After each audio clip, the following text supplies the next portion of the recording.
Sinaï nous a rejoint, présidente de la Chambre de commerce et de l'industrie en Guyane. Bonjour, on va parler de la crise de Guyane, le bilan, les perspectives.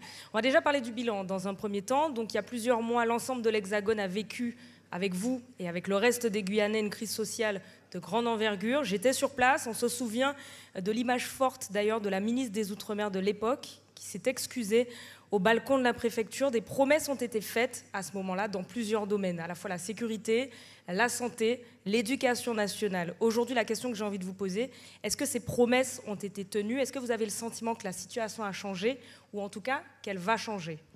Déjà, bonjour. On a toujours des besoins. Donc actuellement, on ne peut pas dire que ça correspond à toutes nos attentes. Donc depuis que le président de la République est passé, les meurtres ont recommencé et de plus belle. Donc on ne peut pas dire que tout est résolu. Cependant, il y a beaucoup de points d'avancée. Par rapport à la CTG, les prêts qui ont été faits ont été transformés en subventions d'équilibre. Donc il y a une avancée. Ils peuvent de nouveau investir dans le pays. L'immigration est telle que ce n'est pas du jour au lendemain qu'on pourra créer des écoles, faire des lycées, des collèges. C'est ce qu'on demande, mais ça va demander du temps. Donc ça avance, doucement mais sûrement, on va dire ça comme ça. Alors justement, on va parler de la venue du président de la République, donc il s'est rendu sur place récemment. Comment est-ce que sa venue a été accueillie? On va dire mi-figue, mi-raisin, parce que les Guyanais sont en attente. Comme vous le dites, santé, sécurité, éducation. Ce sont les 3 points prioritaires pour nous, en tout cas du régalien. Et actuellement, ce n'est pas le cas. Donc, on pensait qu'avec l'arrivée du ministre, il y aurait des déclarations fortes, puisqu'il y a une partie de l'accord de Guyane qui a été actée et d'autres qui doivent toujours être négociés, les 2 milliards supplémentaires. Donc, on attendait des résultats forts. On est resté un peu déçus de son arrivée, surtout en tout cas que nous, socioprofessionnels, nous citons des lieux d'échange vraiment avec lui. Et bon, il est resté 3 jours, mais on ne l'a vu que le dernier jour dans le cadre des assises, où là, il a fait l'ouverture des assises en Guyane. Voilà. C'est quand même le chef de l'État qui s'est déplacé. Oui, tout à fait. Il est venu nous voir. Enfin, en tout cas, nous, au niveau de la Chambre de commerce, on a eu des déclarations fortes, puisqu'une baisse des recettes fiscales de 17% était prévue pour les CCI, ce qui correspond à la CCI Guyane à peu près 500 000 euros, 10 emplois. Donc, selon un système de reporting, on va dire, d'équilibre, la Guyane va être épargnée, considérée comme une zone très, très rurale, mais on attendait d'autres avancées. Et puis, bon, c'est vrai qu'on pensait peut-être avec son arrivée que la délinquance se serait amenuie. Et en fait, à son arrivée, dès son départ, du moins, c'est reparti de plus belle. Donc, on est resté encore toujours dans l'expectative, la peur du lendemain. Est-ce que les fonds qui ont été promis à la Guyane ont été débloqués, au moins en partie? Alors, la ministre, Mme Girardin, a fait un premier point mi-juillet pour nous dire les avancées. Lorsqu'elle est venue au mois de septembre, elle en a refait un deuxième point. Donc, on voit que certaines choses sont en cours. Mais la Guyane a vraiment des besoins d'urgence. Donc, on attend beaucoup plus d'activité, enfin de réactivité. Mais quels sont ces besoins d'urgence, justement? Les écoles. À l'heure actuelle, quand vous voulez placer votre enfant en école primaire ou au collège ou au lycée, c'est difficile. Il y a un taux migratoire énorme. À l'heure actuelle, en Guyane, vous avez 22% de personnes au chômage. Donc une population jeune dans l'attente.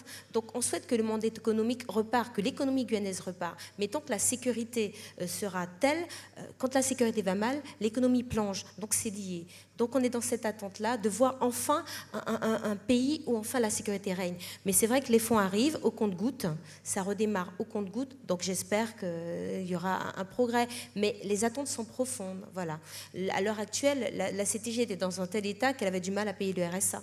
Donc tout était bloqué, le système était gelé.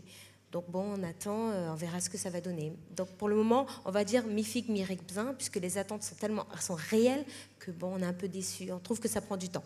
Alors, une question peut-être un peu vaste, je ne sais pas si vous pourriez répondre, mais qu'est-ce qui manque à la Guyane pour se relever alors?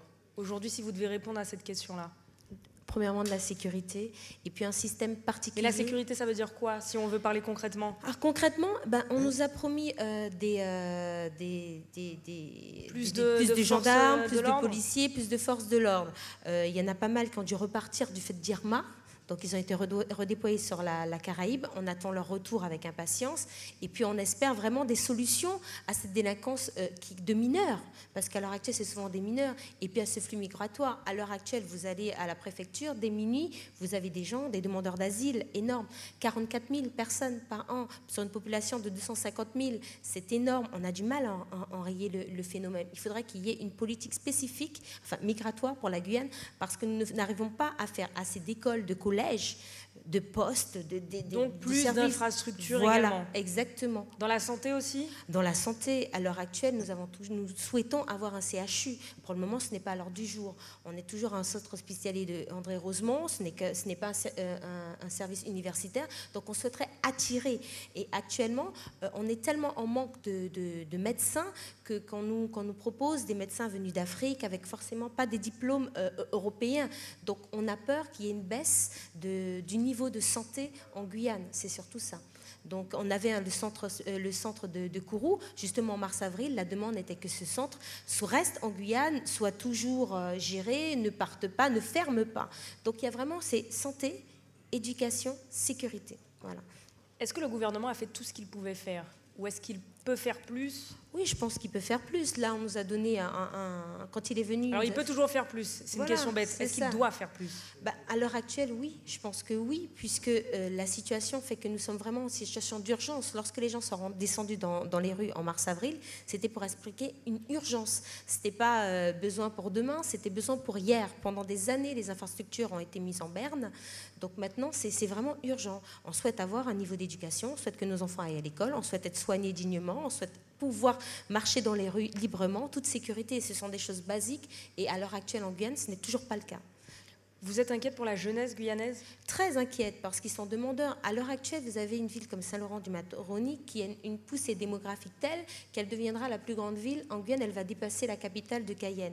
On souhaite avoir des projets économiques pour ces régions. Alors, je ne sais pas à l'heure actuelle si ça sera Montagne d'Or ou autre, mais en tout cas, il y a des besoins, en tout cas en matière économique. Mais malheureusement, tant que la sécurité ne sera pas claire dans ce pays, on aura du mal à faire décoller l'économie guyanaise. Voilà. Donc le principal problème en Guyane, c'est la sécurité. C'est la sécurité, la santé et l'éducation nationale. C'est les 3 points. C'est ce qu'on a demandé en mars-avril et c'est toujours le cas actuellement. Donc bien sûr, la CTG va faire sortir des collèges et des lycées. Il y a des sous qui ont été faits, mais malheureusement, les collèges et les lycées ne se font pas une journée, les écoles ne sortent pas un jour. Donc ça prend du temps. Et en attendant, vous avez un flux migratoire tel qu'on n'arrive pas à enrayer. Voilà, c'est ça. Alors comment vous imaginez demain ?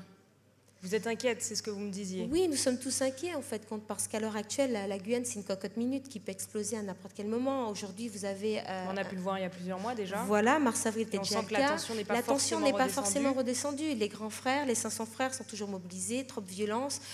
Aujourd'hui, il y a un appel à manifestation de la part de la communauté haïtienne qui se sentent mal perçus en Guyane. Donc on ne sait pas ce que ça va donner. Donc c'est vraiment une cocotte minute. On essaie en tout cas dans le cadre de la CCI à redémarrer, à aider. C'est ce que nous avons fait en mars-avril avec les TPE. Nous avons organisé pas mal de réunions où il y avait plus de 800 chefs d'entreprise. On les a fait à Cayenne, à Kourou, à Saint-Laurent pour aider. On a pu mettre en place le chômage partiel. On essaie toujours d'aider, de valoriser la formation, mais ce n'est pas évident, toujours avec ces baisses budgétaires.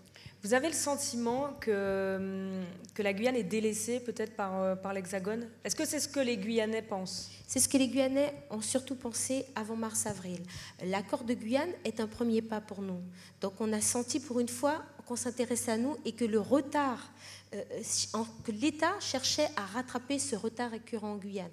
Maintenant, il y a une partie qui n'a toujours pas été fixée, il y a des fléchés du moins.